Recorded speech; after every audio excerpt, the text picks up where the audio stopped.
Ser a ti, consagramos todo o nosso ser a ti. Bom dia, irmãos, vamos orar para dar início ao segundo dia, estudo de Apocalipse. Oremos. Senhor Deus, obrigado por este dia, obrigado pelas nossas vidas, pelo teu amor, pela tua graça, que tem sido derramada sobre as nossas vidas, Senhor, a cada dia, a cada momento. Obrigado por ter nos dado a oportunidade de nos levantar das nossas camas, respirar o ar que o Senhor produz no nosso planeta. Muito obrigado por este momento no qual nós estaremos desfrutando, Senhor, da tua palavra através do nosso irmão Alcides. Que esta mensagem do qual nós estamos estudando seja um conforto para as nossas almas e sempre para aqueles irmãos de perseverança, de firmeza, cada dia mais das nossa fé. Muito obrigado por hoje, pelos dias que virão. Em nome do Filho amado, Jesus, eu oro e te agradeço. Amém.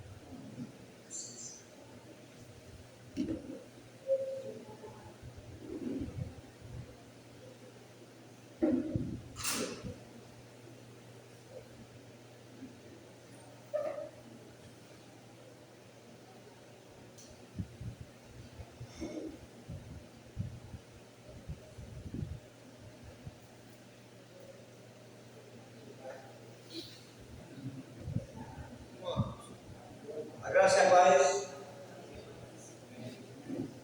Apocalipse, capítulo 2, versículo 10.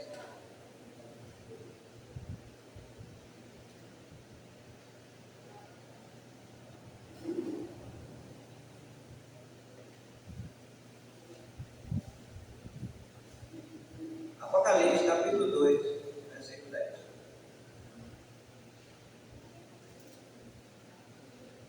Não temas as coisas que tens de sofrer.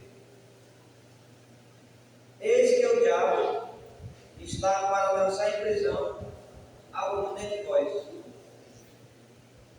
para seres postos à prova, e tereis tribulação de 10 dias. Ser fiel até a morte, te darei coroa da vida. Você sabia que nós podemos dizer que este é o versículo-chave da vida do mundo? Você sabia que toda a mensagem de Apocalipse está resumida nesse versículo? Como nós estudamos ontem na introdução e falamos sobre o contexto histórico, o livro de Apocalipse, ou seja, vamos usar o nome melhor, né? O livro de revelação, que é a tradução da palavra Apocalipse, ele foi escrito para a igreja dentro do contexto de algo muito forte e impactante que estava para acontecer com a igreja. Ele foi escrito antes desses acontecimentos, com o objetivo de preparar a igreja e consolar a respeito dessa grande perseguição que viria, e isso está dentro do contexto do Império Romano, que era o império que dominava todas as terras e povos naquela época. Todos os cristãos viviam subjugados ao governo romano. E é nessa situação que a carta vai ser entregue. O que diz aqui? Aqui, esse versículo está dentro do contexto da carta à igreja de Esmirna. Então, aqui é uma mensagem para a igreja de Esmirna, mas que também serve para todas as igrejas, para toda a carta. Porque tudo isso aqui iria acontecer. A mensagem de consolo: não temas, que você vai sofrer. Eis que o diabo acabou de revelar, você acabou de ver agora a revelação de quem é que está por trás de toda essa tribulação. Olha, irmãos, preste atenção. O sofrimento, as tribulações, veja bem, nem sempre os sofrimentos e as tribulações que nós passamos é causa do diabo, é causa de Satanás. Tem alguns segmentos religiosos que colocam a culpa tudo no diabo. Tudo é o diabo. Isso é o diabo. O diabo é na luta, mas se você colocar dentro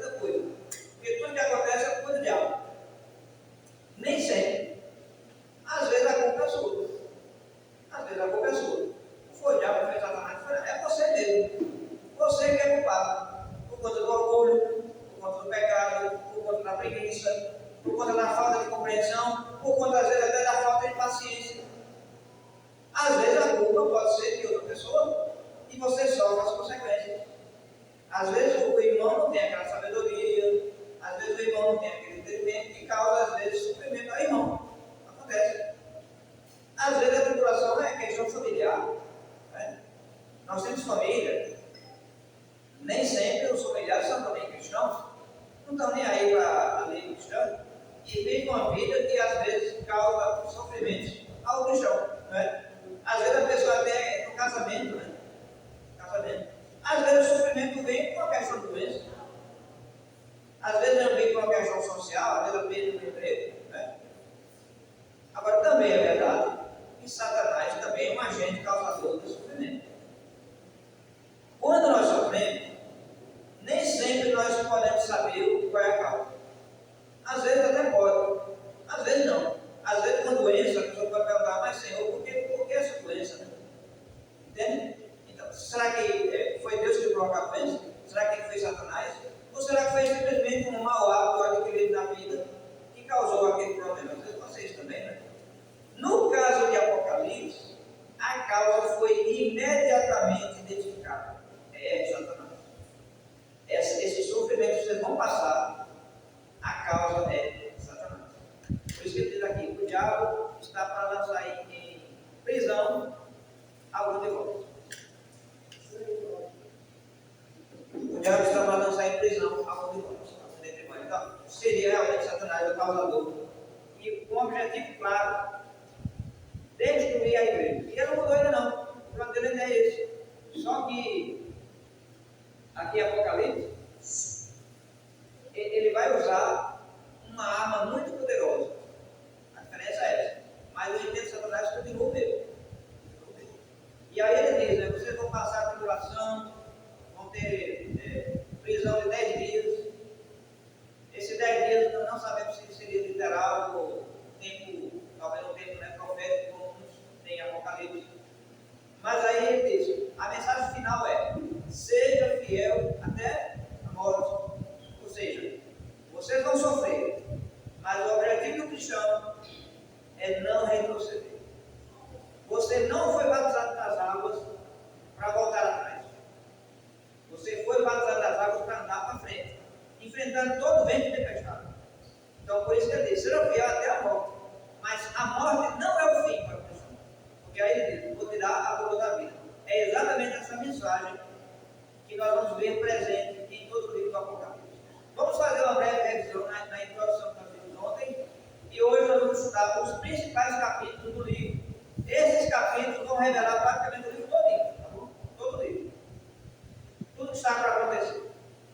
Capítulo 12, 13 e especialmente o capítulo 17, não é isso?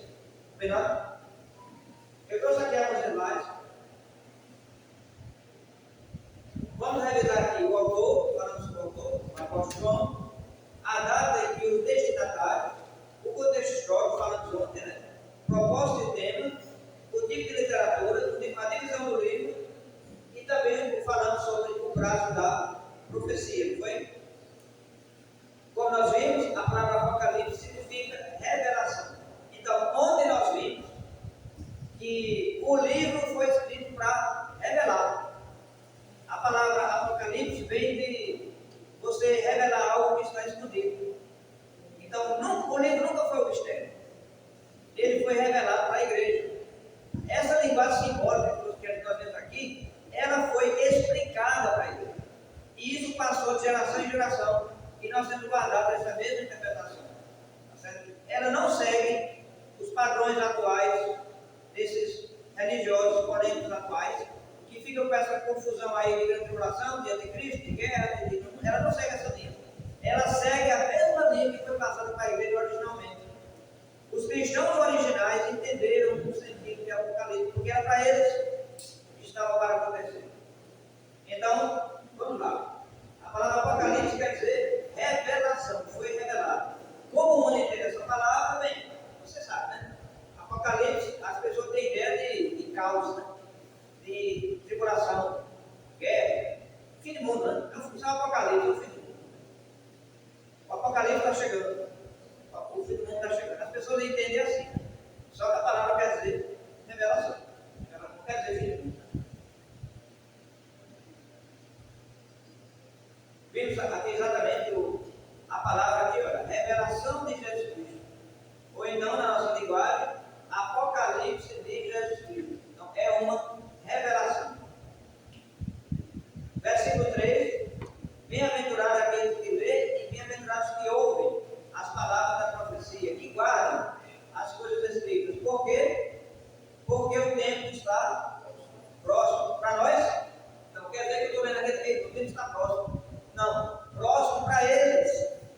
carta foi escrita no primeiro século, tempo do apóstolo para eles.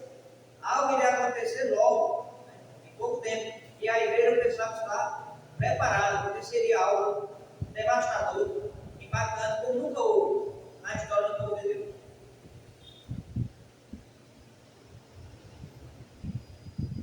Aqui está a palavra em grego, né, a tradução. Como diz aqui em Daniel, significa revelar um segredo. O conteúdo desse livro é uma visão que o apóstolo João teve na ilha de Patmos cerca de 2.000 anos no passado. Então, veja bem, nesta época, o apóstolo Paulo já tinha morrido, sentenciado pelo governo romano. O apóstolo Pedro também já tinha morrido, segundo conta a história, crucificado no cabelo do barco. E muitos dos apóstolos também já tinham morrido. João é o último apóstolo vivo. Ele morreu de velhice, na cidade de Éfeso. Inclusive, atualmente, quando as pessoas fazem turismo naquela região da Ásia Menor e visitam as ruínas da cidade de Éfeso, faz parte do roteiro visitar a casa onde, segundo consta na história, acredita-se, né? Eles visitam a casa onde viveu o apóstolo João até a sua velhice e também onde viveu a mãe de Jesus, Maria. Então as pessoas visitam, sabe? A casa lá onde talvez o apóstolo morreu de velhice. Já os demais apóstolos, todos eles morreram, segundo consta, né, na perseguição, martirizados, fustigados, apedrejados. E João, Deus concedeu a ele vida mais longa. Ele foi colocado preso. Veja bem, por que João matou Paulo? Mataram Pedro. Por que João também não foi morto? Veja, tem uma tradição, uma história antiga, que é contada desde os primórdios pelos cristãos antigos. Conta que, na verdade, tentaram sim matar João. Tem uma história que conta que ele foi jogado numa caldeirão fervente.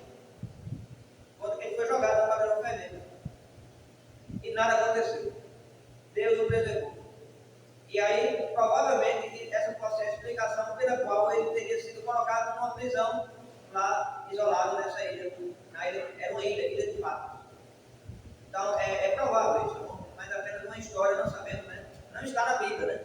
Mas é uma história, uma tradição que conta que também tentaram, talvez a perseguição de Nero, né? Porque foi o imperador Nero que deu ordem da sentença do apóstolo Paulo.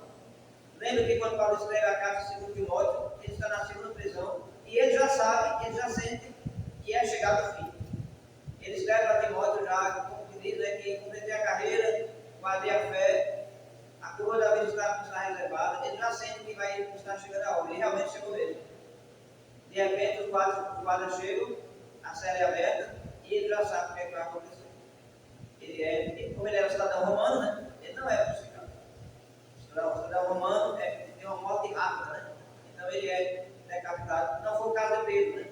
Pedro foi capturado em Roma, foi levado e foi, segundo a história, crucificado. Então João é o autor dessa carta. Através dos séculos, o Apocalipse tem sido assunto de inúmeros debates, confusões. Muitas pessoas têm medo de ler o livro, outras têm grande curiosidade. E existem muitas interpretações e muitos comentários. Nós sabemos disso. Não se desanime com toda essa polêmica sobre o Apocalipse, mas como aqui diz, olha, Apocalipse foi escrito não para esconder uma mensagem, mas para revelar. E é exatamente o sentido da palavra. Apocalipse em grego quer dizer revelar. Foi escrito para consolar a igreja e dar forças para que os cristãos suportassem o que estava para vir. É bom saber também que esse livro teve e ainda tem grande utilidade para todos os cristãos. Não pense que porque ele se trata de profecias cumpridas, que para nós já não tem valor. Porque, como eu falei ontem, nós também passamos por perseguição, por provações, por sofrimento e muitas tribulações. Nós também passamos. Então, a mesma mensagem que Deus deu para aqueles cristãos, Ele também está a dar a mesma mensagem para nós hoje. Seja fiel, suporte, compreenda que o cristão muitas vezes vai ter que ser participante do sofrimento de Cristo, como Pedro falou lá no capítulo 2.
foi dada para a igreja em Esmirna é a mensagem para todo livro.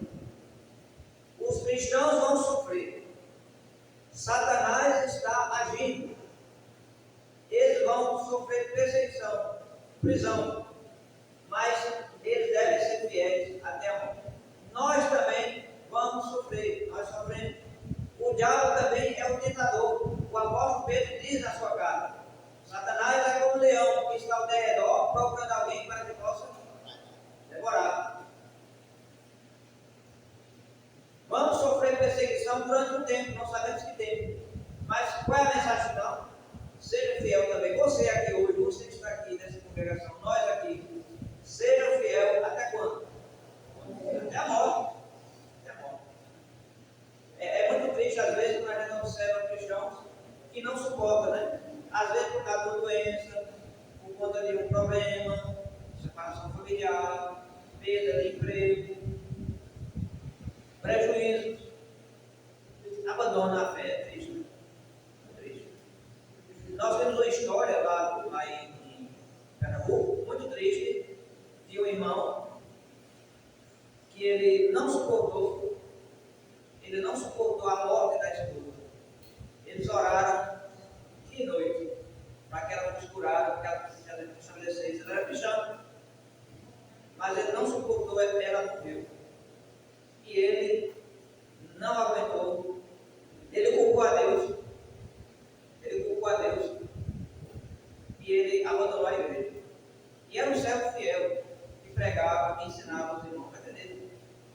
E quem você menos espera, que aquele que exaltava a igreja, quando chegou a ver dele, não, está separado da igreja até hoje. Esperamos em Deus que um dia ele caia assim e ele retorne. Mas isso acontece. Tem irmãos que às vezes não aguentam as coisas, o sofrimento e as tribulações da vida. Será que eu aguento? Você pergunta a si mesmo: será que eu aguento? Será que eu estou pronto mesmo para suportar tudo que possa acontecer nesse mundo? E continuar fiel à igreja, continuar vindo para a igreja, continuar saudando os irmãos, continuar vindo adorar a Deus. Será que eu estou preparado para isso? Lembra Davi? Lá está escrito no livro de Samuel, se não me engano, segundo Samuel, ou segundo Samuel, ou também, acho que segundo Samuel, que Davi, ele perdeu o seu filho, ele orou dia e noite pela vida do filho, e finalmente a criança morreu. E os emissários, os conselheiros, ficaram com medo da notícia a ele. Poxa, ele está dia e noite aí de jejum e oração. Como é que a gente vai chegar para esse homem e dizer que o filho dele morreu? Mas aí ele ouviu. E ele perguntou: a criança morreu? Aí disseram: Davi morreu. Imediatamente ele se levantou, ele comeu, ele se ungiu e ele foi adorar. Eles até ficaram espantados. Poxa vida, você estava aí jejuando e orando, e você não adianta mais, não vou mais adorar ele, ele já está acostumado. Mas aí ele vai adorar a Deus. Então, que nós sejamos também, que tenhamos esse espírito, né? Adore a Deus. A nossa vida está em Deus. Nós somos criados para servir e adorar. Aconteça o que acontecer.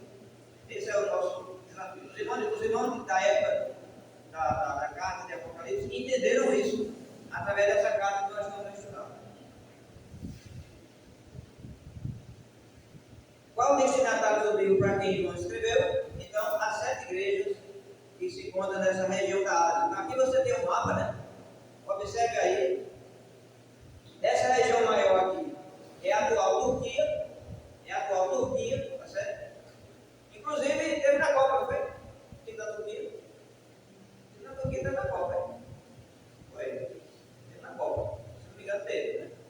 Então, na época, na Bíblia, você lê Ásia Menor.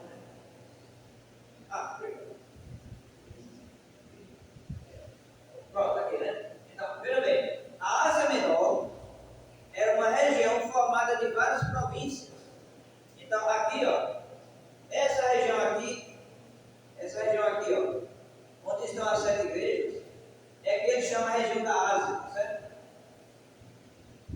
Atualmente não. Atualmente a Ásia é um continente, como você sabe, formada pela Rússia, pela China, pela Índia, Paquistão,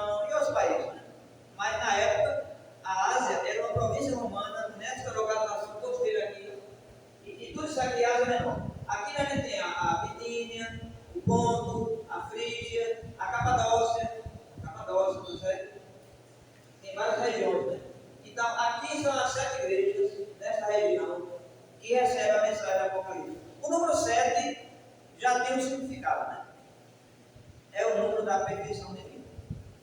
Então, quando são 7 igrejas, temos 2 significados aqui. O primeiro significado, Deus está mandando uma mensagem direta para cada uma dessas congregações. No capítulo 2 e 3, nós vamos ter a carta de Jesus para cada uma dessas igrejas.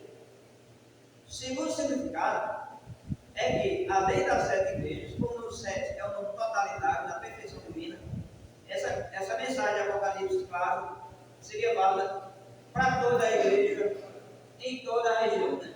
Então, nós temos igreja aqui na Grécia, temos igreja aqui na Macedônia, Tessalônica e Filipos, ficava aqui na Macedônia, dentro das cartas. Né? Temos a Galácia, aqui, onde temos a carta aos Gálatas. Aqui temos a Síria, aqui, capital Damasco, né? Antioquia da Síria também, aqui. A cidade que enviou missionários, Paulo, Barnabé. E aqui mais abaixo temos Jerusalém, né? Aqui temos a ilha de Chipre. E aqui temos a ilha de Creta, onde Paulo escreveu para Tito sobre as igrejas. Né? Então, com certeza, toda a igreja foi beneficiada e essa carta foi imediatamente distribuída para todas as igrejas, porque na verdade o que iria acontecer não iria impactar somente essas 7 igrejas, mas iria impactar toda a igreja em toda a região, porque todos estavam subjugados sob o mesmo governo, o governo romano. Alguma pergunta dos comentários aqui?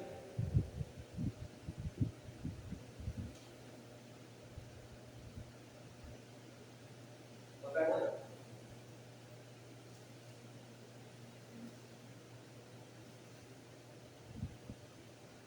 Certo?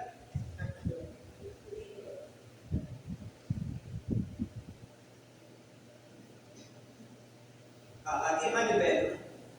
Aqui você pode ver mais de perto assim, então aqui são cidades, né? Tem gente que fala que fosse igreja, né? Mas nós temos 7 igrejas. A igreja de Éfeso, como se cada igreja fosse uma denominação, né? Nada disso. É a mesma igreja. Aqui é cidades, né? Não confunda, não é o nome das igrejas. As igrejas de Cristo não têm nome. Aliás, se tem nome, é o nome do dono, né? Qual é a igreja? A igreja de Cristo é dele. Isso não é o nome da igreja. Qual é a igreja? A igreja de Cristo não é o nome. É uma designação de propriedade. Mas aqui é o nome das cidades, né? Então, Pega, Tiatira, Filadélfia, Éfeso, são cidades onde havia a igreja. Essas igrejas, todos eles eram mentiras. As igrejas? Sim, essas igrejas. Eram formadas de judeus, né?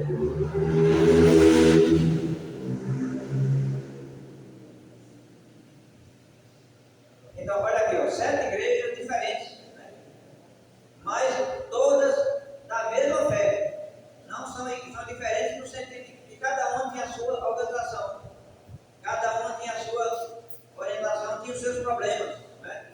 Como nós vamos ver nas cartas. Mas aqui já fica claro que não havia uma liderança regional das igrejas. Isso nunca fez parte da doutrina dos apóstolos. Cada igreja tinha a sua própria organização, que agir com seus próprios problemas. Aqui está um pouco das características que foi dado para cada carta, né? Cada carta aqui recebeu um padrão, né? Veja, a igreja de Éfeso. A igreja de Éfeso recebeu um elogio por ser perseverante, mas sempre cada carta vai ter um elogio e também vai ter uma chamada, né? Um crítico, né? Então, vocês precisam melhorar isso aí. Cada carta.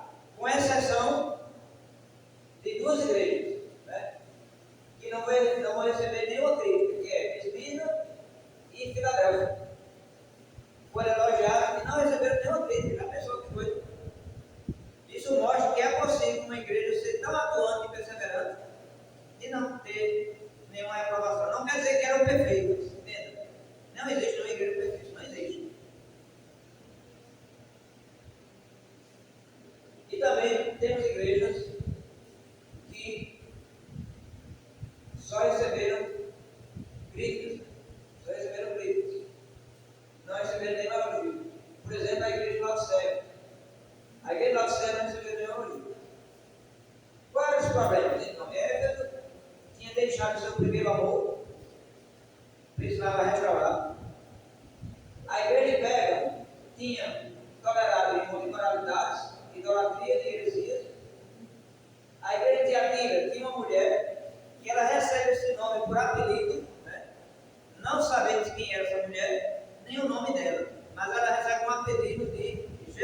Laodiceia tinha uma fonte de água enorme.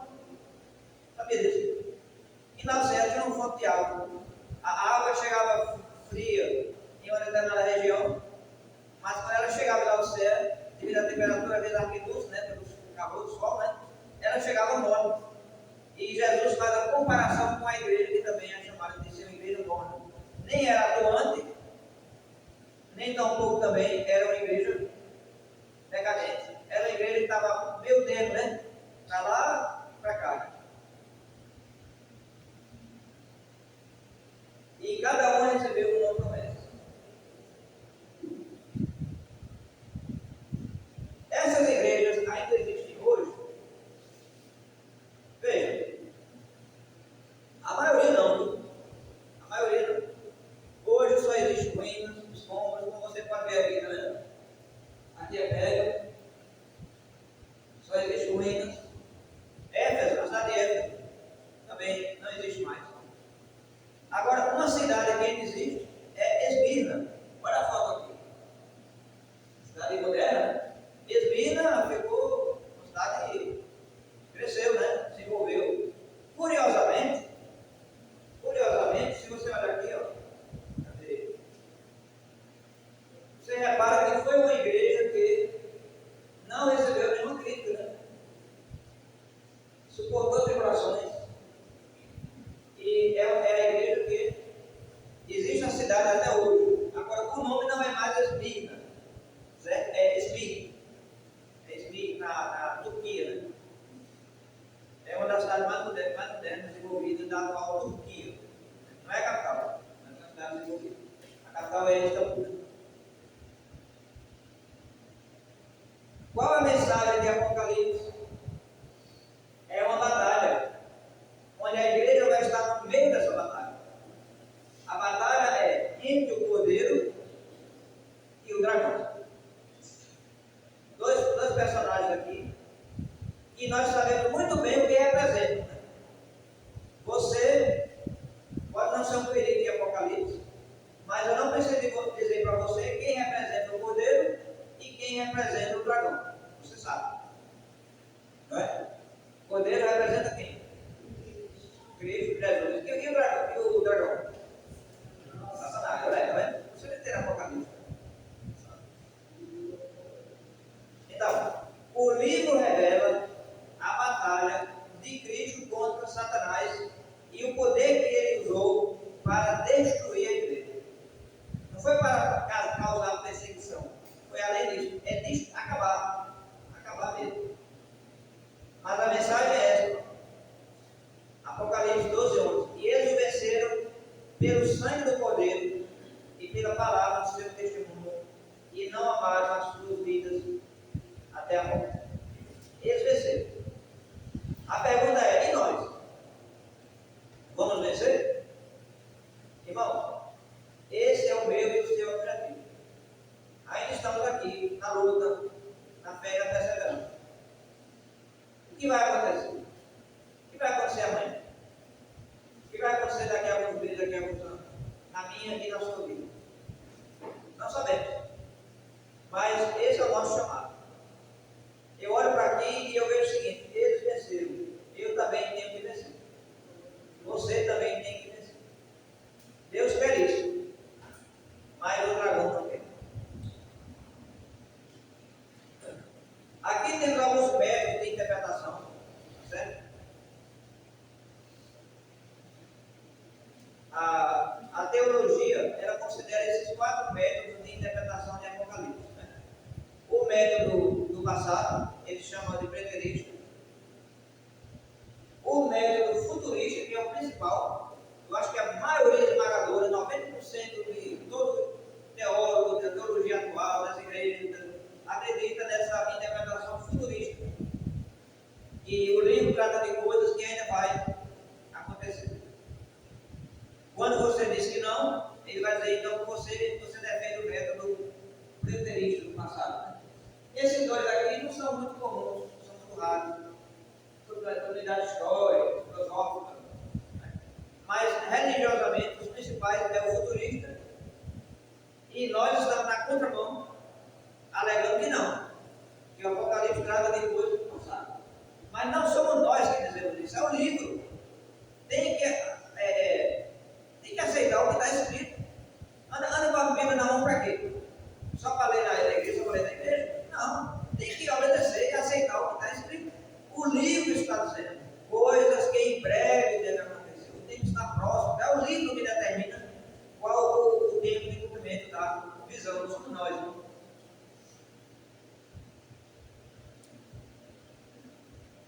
Exatamente.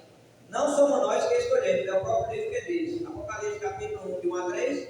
E também vamos fazer o seguinte: abra aí Apocalipse capítulo 22. Porque a pessoa pode dizer, não, mas isso aqui diz respeito às cartas das igrejas, que iria acontecer logo, né? Tudo bem, mas vamos para o capítulo 22.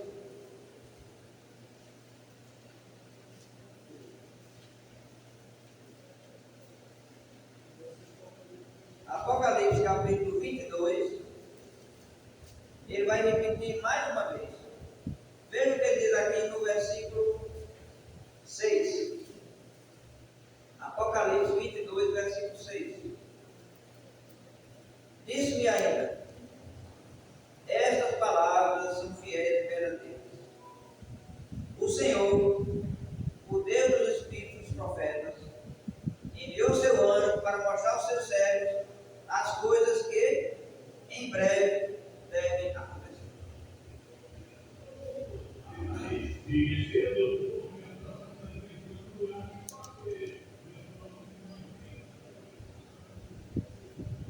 E veja também aqui no versículo 10.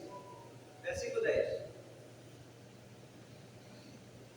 Diz-me ainda, não seles as palavras da profecia deste livro. Por quê? Ele não devia selar. Por quê? Porque o tempo está próximo. O que quer dizer selar? Você sabe que na época, né, o livro era aquele pergaminho que ele enrolava, e quando ele enrolava, ele colocava um selo, né? Colocava um selo para a carta ser entregue, né? Para quem receber dele. O sentido de selar é um símbolo. Isso aqui não é liberal. É uma maneira de dizer, vai ser logo, não, nem fecha a carta. Pronto, se fosse para nós aqui, é como se dissesse assim, olha, coloca aí no envelope, não precisa colar não, não pode colar não. Por quê? Porque é para já, é para entregar logo. Se você escreve uma carta para entregar para alguém na cidade, que alguém vai entregar, você não vai colocar cola, selo, você não vai fazer. Você coloca dentro do envelope, não pode entregar, né? Assim que funciona, né? Agora, antigamente, quando a gente usava o Correios, que não tinha internet, a gente pegava uma carta, escrevia, data, né? Fulano de tal, escreva essa carta, espero que você esteja bem, com saúde, aqui estamos bem, graças a Deus, eu, minha mãe, fulano, né? Assim, fulano, a gente contava toda a história, aí pegava, colocava na envelope, né? Ia lá nos Correios, o mais antigo lembra disso, né? O próprio sabe o que é isso, né? O mais antigo lembra disso, ia no Correio, colocava lá, pagava, né? Pagava o selo, não é isso? Aí a pessoa ia lá, colocava o selo e você ia embora. Pronto, aquela carta aí ia ser entregue. Não era assim? Então, a mensagem aqui que ele quer dizer é essa, mas não serve não, porque o tempo está próximo, o tempo está próximo.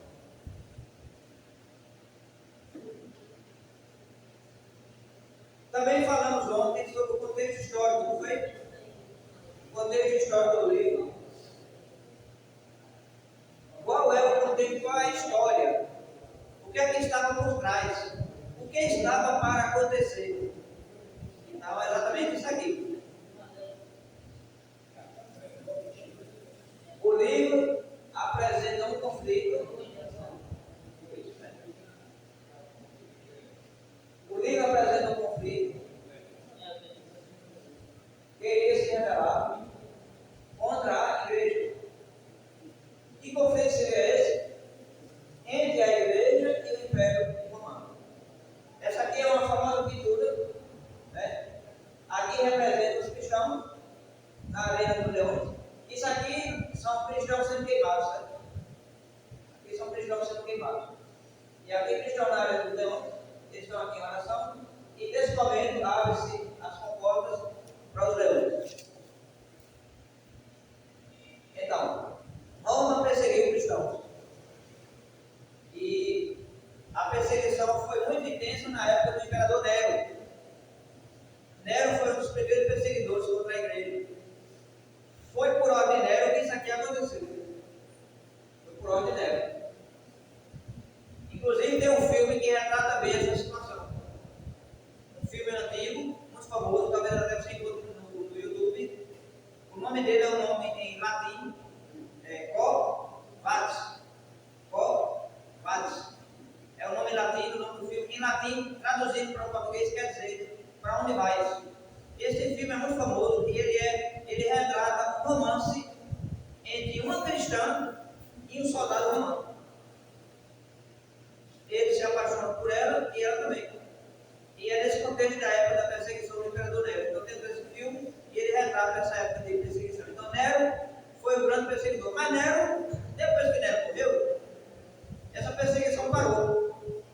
Porque vieram os imperadores e tinham os assuntos para tratar. Nós falamos até sobre isso ontem, né? É depois dessa época de Nero que vai acontecer as petições de Jesus sobre a destruição de Jerusalém.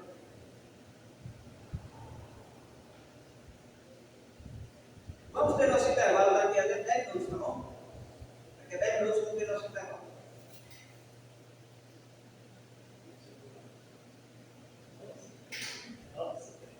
Oi? Ah, nosso intervalo de intervalo? Ah, tá bom, pronto. Nosso intervalo de intervalo. Pronto, tá bom, tá bom. Olha aqui, ó. Quem foi que disse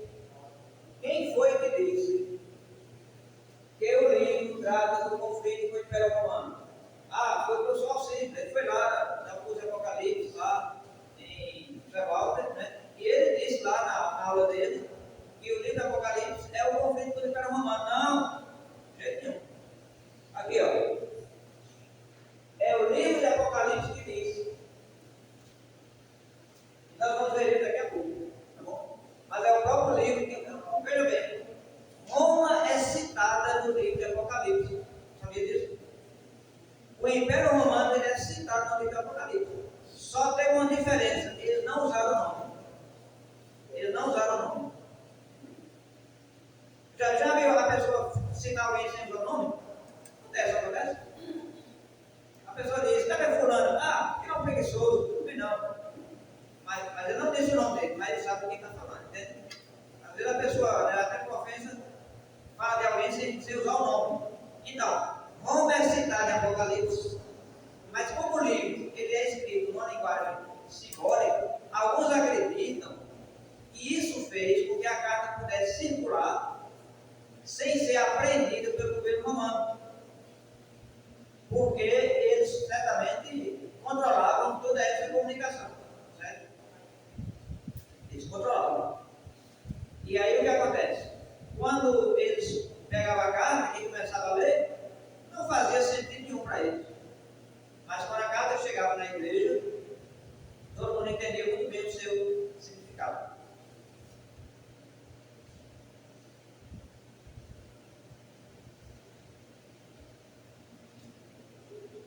Então, mais uma vez, o que aconteceu? Lembra, nós falamos disso ontem, vamos relembrar. O governo romano, inicialmente, ele era tolerante com todas as religiões que havia, porque Roma dominava sobre vários povos. Então havia uma infinidade de deuses. Lembra quando Paulo esteve lá na cidade de Atenas, lá no livro de Atos, e ele disse que viu tantos ídolos, né? Tinha tantos que tinha até um ídolo lá para um Deus específico. Ele aproveita aquilo para falar sobre o Deus verdadeiro. Então Roma sabia disso, ele era tolerante. Essa tolerância iria mudar quando um decreto iria ser estabelecido pelo imperador Domiciano. Muito depois de Nero. Domiciano vai voltar a essa perseguição que Nero tinha começado. Por quê? Porque ele vai se proclamar Senhor e Deus. Nenhum imperador até então tinha feito isso. Porque os imperadores eles eram adorados depois que eles morriam. Construíram santuários para ele. Você tem um santuário dedicado a Augusto César. Você tinha um santuário dedicado a Tibério, foi outro imperador. Mas depois que morria, Domiciano se proclamou Senhor e Deus vivo. E não somente isso, exigiu adoração a ele. Tinha que queimar incenso diante do altar dele uma vez por ano, todo mundo. Quem adorava outros deuses não tinha problema nenhum. Qual é o problema? Um Deus é mais um Deus amém, para quem adora um Deus e outro Deus, tudo bem. Mas para os cristãos, esta ordem era inaceitável, inegociável. Nós adoramos somente a um Deus e um Senhor. Só há um Deus e um Senhor a qual nós servimos, que é Jesus Cristo. Como é que nós vamos chegar diante do santuário de outro Deus e prestar adoração? Jamais. É nesse momento que ele vai encabeçar, ele vai achar isso um traje, uma ameaça à sua honra em governo, e ele vai decretar a morte a todo aquele que não cumprir essa ordem. Porque houve um controle sobre essa ordem. Todo mundo era controlado, havia um documento expresso que garantia que você era participante do culto de adoração à entrada do céu. E quem não fizesse isso estava sujeito a apreensões, a boicotes, seus negócios eram apreendidos, não ia poder comprar, não ia poder vender, não ia poder fazer nada, e por fim, prisão e morte. Antes disso acontecer, a igreja é preparada pelo Senhor Jesus, que no começo da carta aparece no meio das 7 igrejas. Jesus quer salvar e preparar a sua igreja, então a carta é enviada nesse contexto, para preparar os irmãos. E quando essa época chegou, foi muito sofrimento e muita tribulação. Cristãos sendo presos, levados novamente para as arenas, cristãos sendo queimados, mortos à espada, perseguidos por famílias, mulheres, crianças, idosos. Não tinha isso. Todos eram presos e sentenciados à morte por serem considerados como que estavam se rebelando contra o Estado romano. Então, esse é o contexto da carta. É nesse cenário que a carta é escrita, para preparar a igreja, para suportar esse momento de aflição.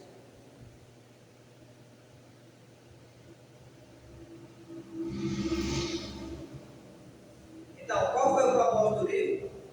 Confortar, trazer conforto. Não foi para espantar, para assombrar, entendeu? Não foi para isso não. Foi para trazer conforto, mas também para advertir, né? Para advertir.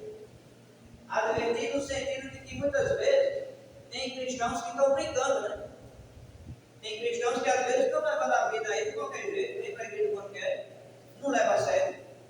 É cristão só de nome, mas não é de prática. Não tem isso? Então a carta do serve para advertir, porque esses não iriam aguentar. Esses seriam os primeiros a dizer: não, eu vou lá, eu aceito licença, tudo bem. Então a carta também serviu de advertência, também serviu para explicar para a igreja o porquê que isso estava acontecendo, e também para preparar a igreja para o que eu já falei. Então esse foi o propósito do livro. Hoje para nós, a mesma coisa. Essa mensagem de Apocalipse traz conforto, porque nós também passamos por problemas, tribulações, provações. Também o livro é uma advertência. A gente pode ver na carta das igrejas advertências sobre viver firme na fé, não ser tolerante com o pecado, não ser morto e não ser um defunto, um zumbi na fé, né? E andar aí tomando aí, né? E não vive a fé verdadeira. Ela também serve de explicação, explica para nós a causa do sofrimento que está por trás, e também para preparar, né? Às vezes o cristão, eu falei ontem isso aqui, gente, vou repetir. Às vezes o cristão ele não está preparado para a vida. Ele não está preparado para a vida cristã. Ele acha que cristianismo é só vir para o culto, sentar e acabou. Ele não tem noção do que representa ele, do peso de responsabilidade que nós temos, na nossa missão de levar o Evangelho, de manter-nos vivos essa fé. Ele não tem noção. E aí, quando vem qualquer problema, acabou-se.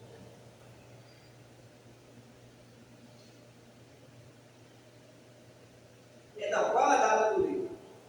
Alguns acreditam que foi no reinado de Nero, foi no ano 54, 68. Outra possibilidade é que ele tenha sido escrito no reinado de Vespasiano, foi do ano 69 até o ano 79. E muitos acreditam que ele foi na época de Domiciano, que perseguiu a igreja, e governou do ano de 81 até 96. Né? Bem, veja, João, ele não escreve seu livro colocando a data. Alguns livros do Antigo Testamento, você vê isso, né? Por exemplo, o livro de Oséias, o livro de Ezequiel, Daniel, né? Ele diz, na época que o rei tal, que o governou tal, né? Lucas em Atos também faz isso, né? Sobre o governo tal, aconteceu assim, ele situa exatamente aqueles livros. João não faz isso. A gente só sabe que ele estava preso em Patmos. Já havia um contexto de opressão sobre a igreja, mas ele não diz exatamente em que momento ele está escrevendo.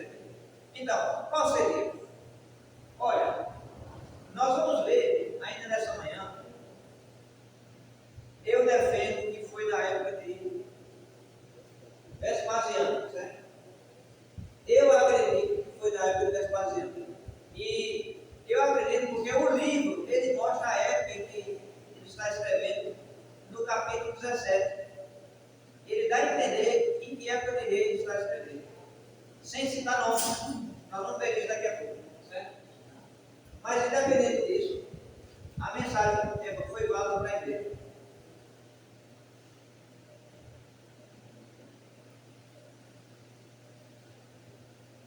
Aqui temos a lista de imperadores romanos, certo? Da época da história bíblica, né? Augusto César é o imperador na época do nascimento de Jesus. Temos o imperador Tibério. Depois tivemos Calígula, foi um imperador terrível, devasso, foi imoral, foi cruel, mandou matar os familiares. Era louco, completamente louco. Mas Calígula não governou muito tempo, ele foi assassinado pelo seu próprio guarda. E aí tivemos o imperador Cláudio. O imperador Cláudio é na época de Paulo. Quando Paulo apelou para César, diante daquela perseguição judaica, o imperador era Cláudio. Cláudio também foi o imperador que mandou expulsar os judeus de Roma. E aí acabou também com que eles não saíssem por causa do principiado, né? O imperador Nero é quem vai começar essa perseguição contra a igreja. Mas ele se suicida depois do tempo, e a perseguição parou.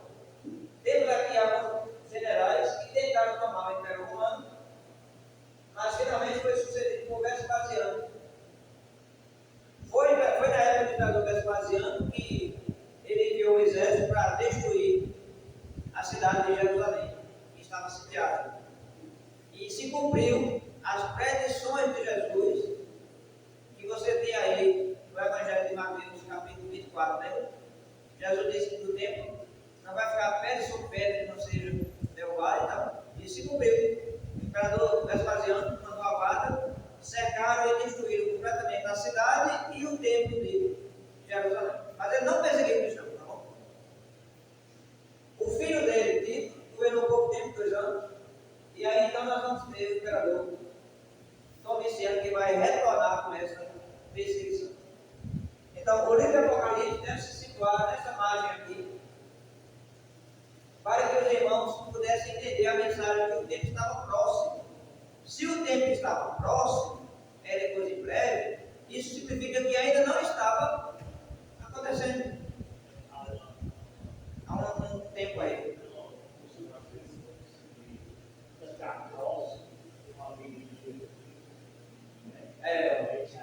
A vida está próxima, é verdade.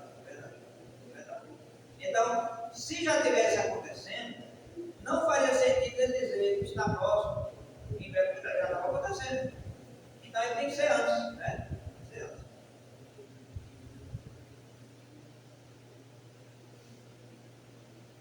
Quem são os principais personagens, os principais do livro? Claro, o apóstolo João. Deus, que aparece no seu trono, no capítulo 4. Jesus do poder. Satanás, que é retratado como um dragão. A besta do mar, de 7 cabeças. Ela vai estar presente no capítulo 13. Satanás vai chamar esse besta contra a igreja. Claro que não é literal. A gente sabe que no Apocalipse os símbolos não são literais. Ele representa alguma coisa. Então ninguém deve pensar que no final dos tempos o mar vai se abrir e vai sair um bicho feio de lá, uma besta de 7 cabeças, aí matando o povo. Isso não vai acontecer. Né? É um símbolo, né? Um símbolo. A besta do mar, a besta da terra. Essa besta ela tem uma forma religiosa. E claro, a igreja está envolvida em todo esse cenário de conflito.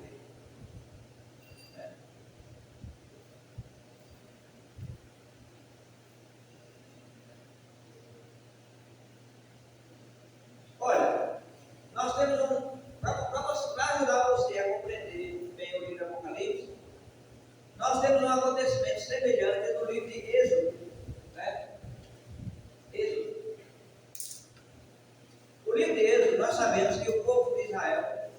estava no Egito. O Egito era um poderoso império que oprimia e escravizava o povo de Deus.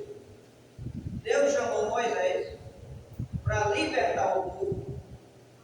O faraó, muito orgulhoso, prepotente, não permitiu, e Deus vai julgar o Egito. O que foi que Deus fez? Enviou as 10 pragas, não foi isso? E cada praga foi sentida e abalada no Império Egípcio, até que na última praga, finalmente, o faraó cedeu e o povo foi liberto. Não é isso aí? Então, Apocalipse segue esse mesmo padrão. A diferença é que em Apocalipse, o grande império agora não é mais o Egito, é o Império Romano.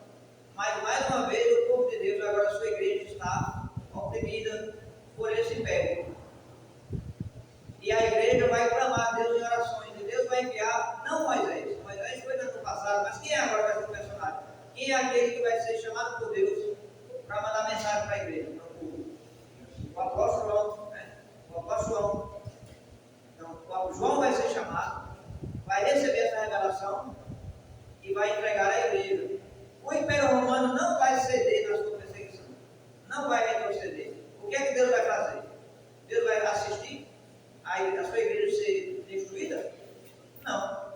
A mesma coisa que Deus fez com o Egito, Deus vai fazer com Roma. Ele vai enviar também as suas pragas. No livro de Êxodo foram 10 pragas. Agora com o Apocalipse, quantas pragas vão ser?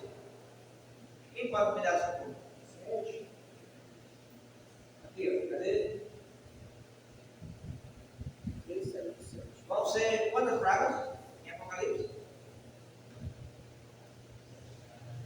Vão ser 3 séries de 7, né? 3 séries de 7. Vão ser 7 selos. E 7 selos vai desenvolver para quantos? 7 trombetas. E depois de 7 trombetas, vai ampliar para 7 taças. Então, podemos dizer que vão ser 21 pragas. Não é isso? 3 vezes 7 é 21? Ainda estou lembrado da outra parte. Estou lembrado. Sofrido. Mas só sofreu para aprender aquilo. Então, 21 pragas. Deus vai derramar sobre o inimigo da igreja. Quem é o inimigo da igreja? O Império Romano. Então, os selos, as trombetas, as taças, são castigo de Deus. Não é castigos contra a humanidade. São os castigos de Deus contra esse poderoso império.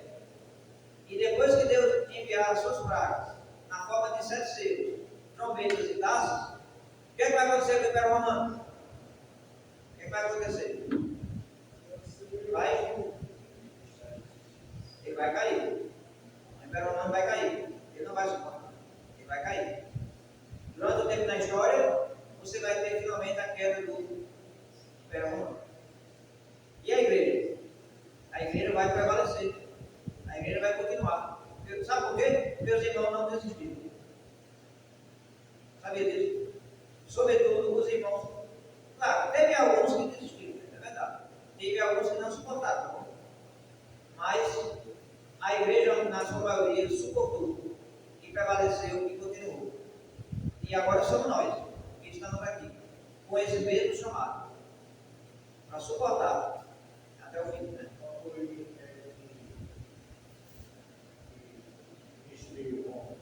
Os bárbaros.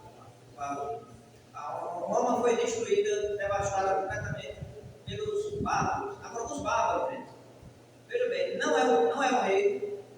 Os bárbaros não eram um rei, não eram um país, não eram um império, nada disso. O termo bárbaros, o Roma usava esse termo para povos selvagens, que ele considerava selvagens, de outra etnia, de outras regiões.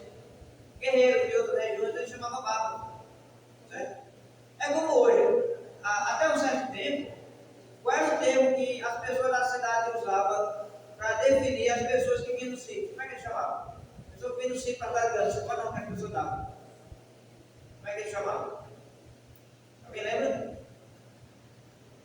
Como é que as pessoas da cidade grande chamavam as pessoas que vinham do sítio, das periferias da cidade? Matuto, né? Era matuto? Isso é um matuto, né? Era matuto. Eu já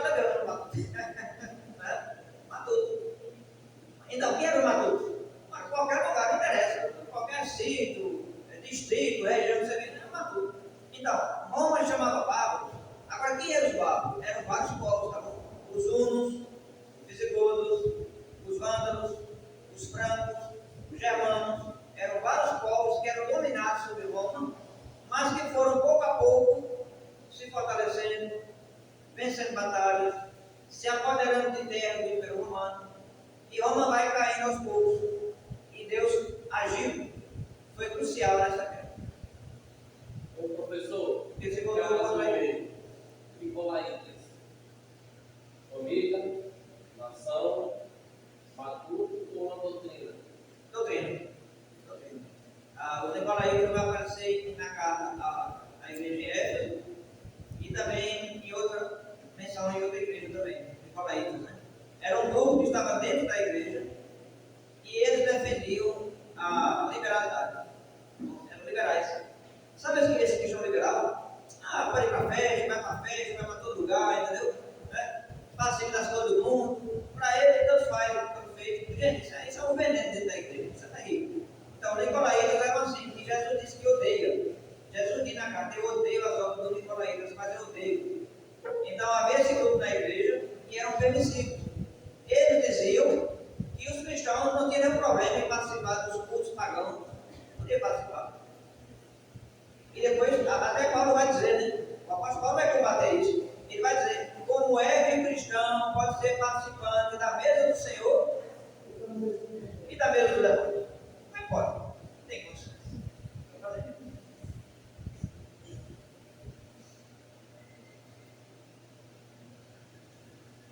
Aqui, ó. O Império Egito. O povo estava oprimido pelo Império do Egito. Em Apocalipse, o povo, no caso da igreja, está oprimida, perseguida pelo Império Romano. Em Êxodo, Deus levantou Moisés para levar a mensagem de consolo e esperança para o povo de Israel. Em Apocalipse, Deus levantou o apóstolo João para levar a mensagem de conforto e esperança para a sua igreja. No livro de Êxodo, Faraó não se arrependeu, mas endureceu o seu coração. Em Apocalipse, os imperadores continuaram a perseguir a igreja. Depois do Domiciano, vieram outros imperadores que continuaram com essa mesma perseguição.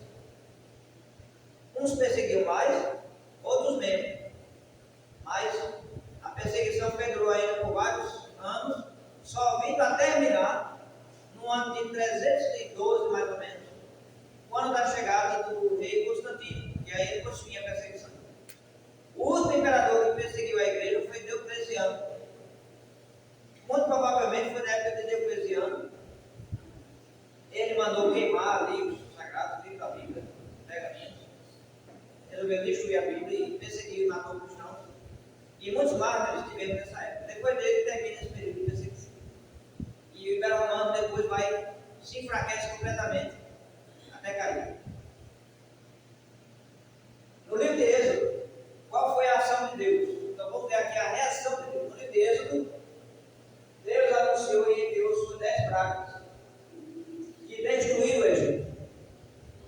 Em Apocalipse, Deus enviou 7 pragas que destruíram o Império Romano. Agora veja como foi.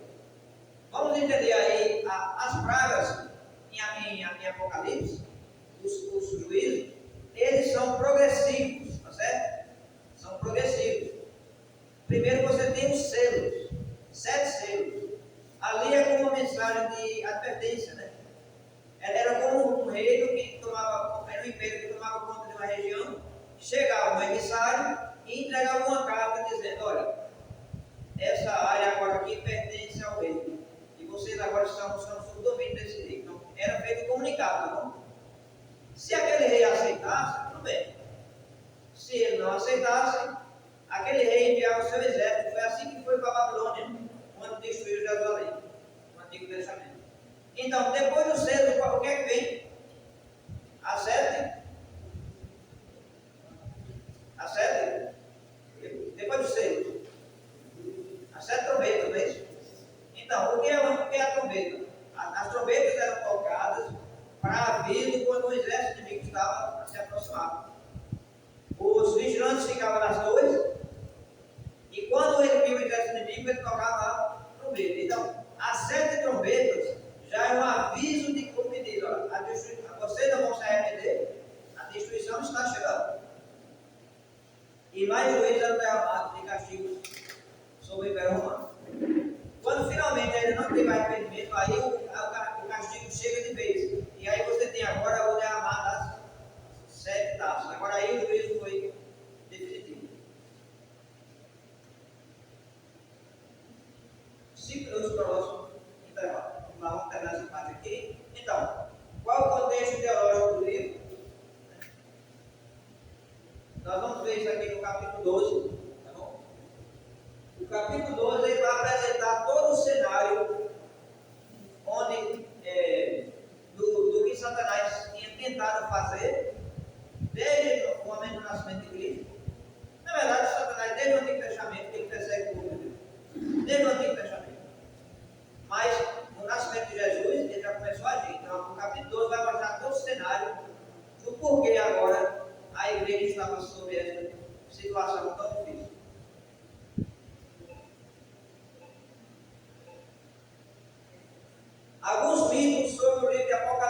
perseguir a igreja, ele não fala isso. O anticristo em Apocalipse, na verdade, nem a palavra anticristo aparece em Apocalipse. A palavra anticristo aparece nas cartas do apóstolo João, em 1 João e em 2 João.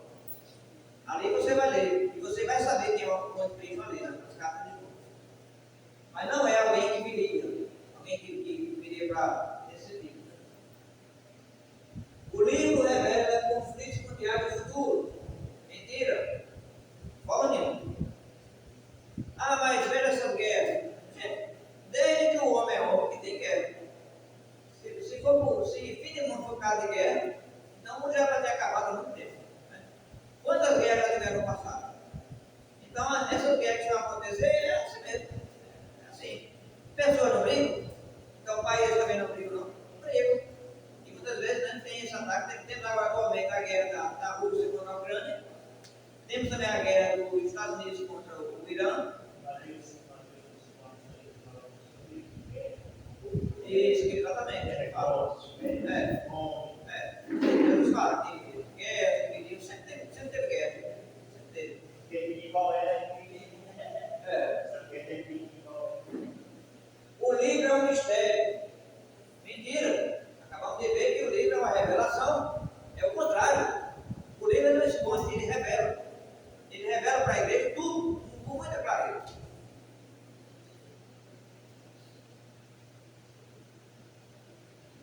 Qual o conteúdo do livro? O juízo de Deus contra o inimigo da igreja. Qual é o conteúdo do livro?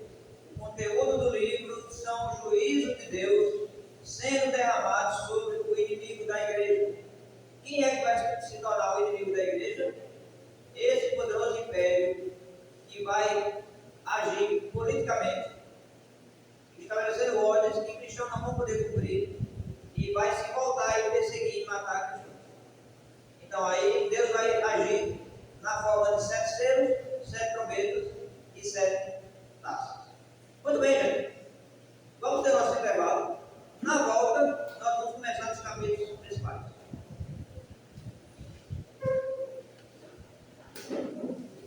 Tem um intervalo assim, de 10 minutos, irmãos.